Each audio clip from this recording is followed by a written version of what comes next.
Mes amis, bonjour et bienvenue à votre chaîne AOB Éducation. Aujourd'hui, dans le cadre des capsules sur le logiciel canadien Sage 50, nous allons voir, après avoir vu ensemble comment créer des articles, maintenant on va créer nos fournisseurs qui nous fournissent ces articles-là. Donc, dans le cas, en étude de cas qu'on est en train de faire, de l'entreprise Smart Games, le fournisseur, c'est Smart Keeps. Donc, on a l'adresse 800 mise en œuvre Montréal, code postal, Québec, téléphone, le contact et le courriel pour communication. Donc, la personne à contacter, c'est Sarah Picard. Donc, cette facture-là, à partir de cette facture, on peut créer notre fournisseur avec les informations, les coordonnées, les contacts fournis sur la facture. Pour ce faire, on va aller à Sage 50. On va aller au module fournisseur et achat. Fournisseur et achat. Parfois, il y a d'autres versions, vous allez trouver fournisseur et charge. C'est la même chose. Je vais aller dans la tâche fournisseur. Je clique sur ajouter un fournisseur et j'ai mis le nom du fournisseur qui est Smart Kits. Smart Kits Inc. Et moi, maintenant, je suis ici dans l'adresse. Quelle est la personne avec qui je vais communiquer pour toute information qui concerne l'opération d'achat, etc. C'est Sarah Picard. Oui, Sarah Picard. L'adresse du fournisseur, c'est 800 avenue Maison Neuve. La ville, c'est Montréal. La province, c'est Québec. Code postal en minuscule. Logiciel va s'en charger pour les convertir en majuscules. C'est B1B, 1B1, minuscule. Je clique sur tabulation. Attention, 1, 2, 3, tabulation. PC Canada. Même chose pour le téléphone. Ne mettez ni barre oblique, ni tiret 6, ni tiret 8, ni entre parenthèses. Mettez juste directement 514, 514, 51, 52. 1, 2, 3, tabulation. Et voilà. 514, 514, 51, 51.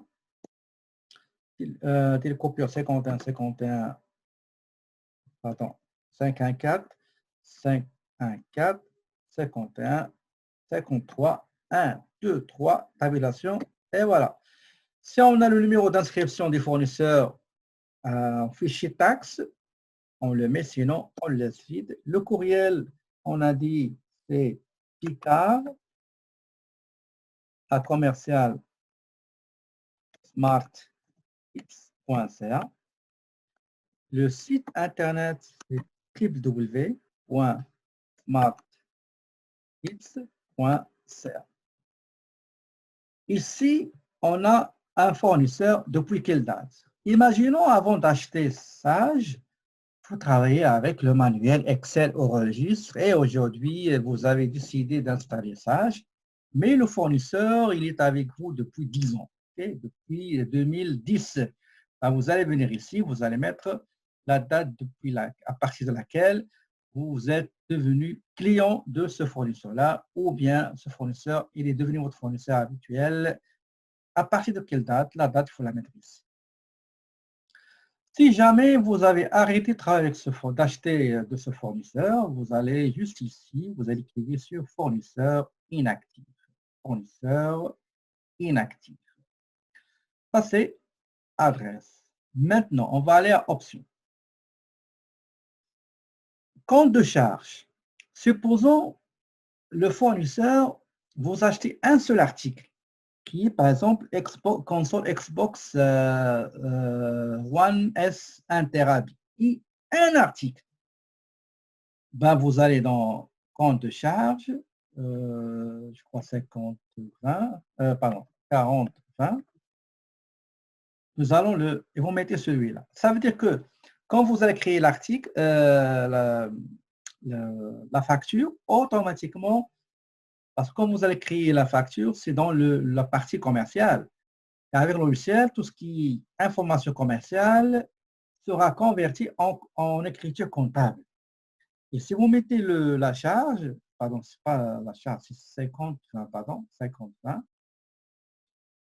automatiquement, il va prendre cet article-là. Si votre fournisseur est Hydro-Québec, ben vous allez compte charge, vous allez mettre électricité, chauffage, eau, etc. Et automatiquement, il va prendre le compte de charge. Ce n'est pas la peine d'aller le chercher parce qu'il est déjà configuré, paramétré ici.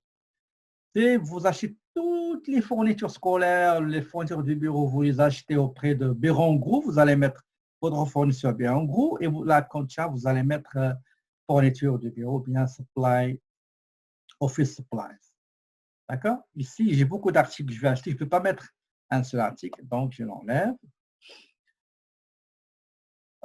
Ici, les modalités de paiement avant échéance, c'est ce qu'on appelle les escomptes. Les escomptes, c'est une réduction que donne un fournisseur à un client pour l'inciter à payer avant l'échéance, avant la date butoir, avant la date de limite de paiement. Ben, qu'est-ce que je vais mettre? Par exemple, si je consulte la facture, lui, il me donne 2 sur 10 intrants. 2 sur 10, ça veut dire quoi? Ça veut dire, si vous allez payer votre fournisseur dans un délai de 10 jours, il va vous accorder 2% comme escompte. Sinon, ben, vous avez 30 jours ou 60 jours, ça dépend de la relation, la politique convenue entre acheteur et vendeur. Ici, dans le cas, on a 2, donc 2%. Je vais bénéficier de 2% de remise si je règle d'ici dans les 10 jours qui suivent la date de facturation. Donc, 10 jours ici. Sinon, ça va aller jusqu'à 30 jours. Regardez ici. Ici, on vous demande, est-ce que la remise, l'escompte sera calculé avant la taxe ou bien après la taxe? Généralement, on le calcule avant la taxe, c'est-à-dire on le calcule sur un montant sans taxe, avant les taxes. Il y en a d'autres qui choisissent ça c'est autre chose, mais généralement, le gouvernement de Québec au fédéral, même si vous mettez ce que vous désirez faire, avant, après, il calcule les taxes et le TPS-TVQ avant, sur le montant avant remise. Par exemple, vous avez 100 $, vous allez donner 2%, qui est 2 $ comme escompte, égale 98, et taxes. Québec ne va pas accepter la TVQ sur 98, mais sur 100. Même chose pour le fédéral, ne va pas accepter de calculer la TPS sur 98 $, mais par contre sur 100 $. Ici, on va mettre calculer les remises avant les taxes.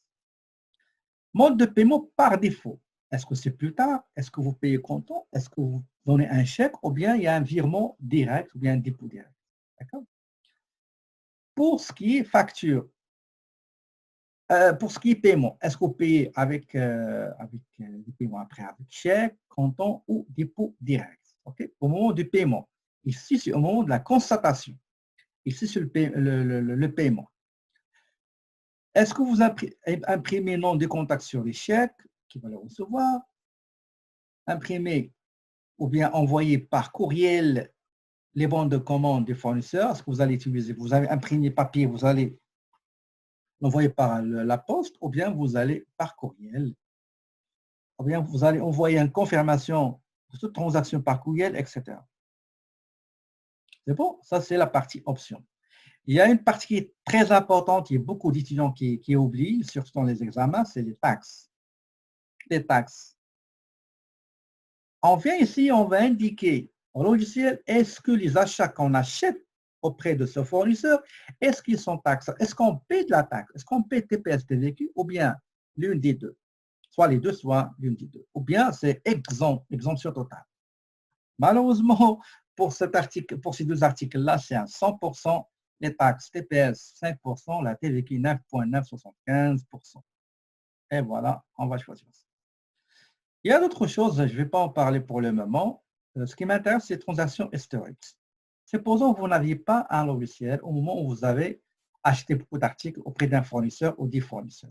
Une fois que vous avez installé le logiciel et vous avez paramétré, vous avez commencé à paramétrer les fournisseurs, à ce moment-là, vous allez venir ici et vous allez cliquer sur enregistrer et vous allez enregistrer les factures avec date, montant, etc. et aussi les paiements. Donc, ça, ce n'est pas notre affaire pour le moment. Donc, on a des, pour mes étudiants toujours, on fait option, taxe, upset. OK? Mais au fur et à mesure qu'on avance, on va voir d'autres choses dans le paramétrage. Si nous avons un autre fournisseur à créer, ben on va cliquer sur créer un autre fournisseur. Sinon, enregistrer est fermé. Regarde ici, nous avons notre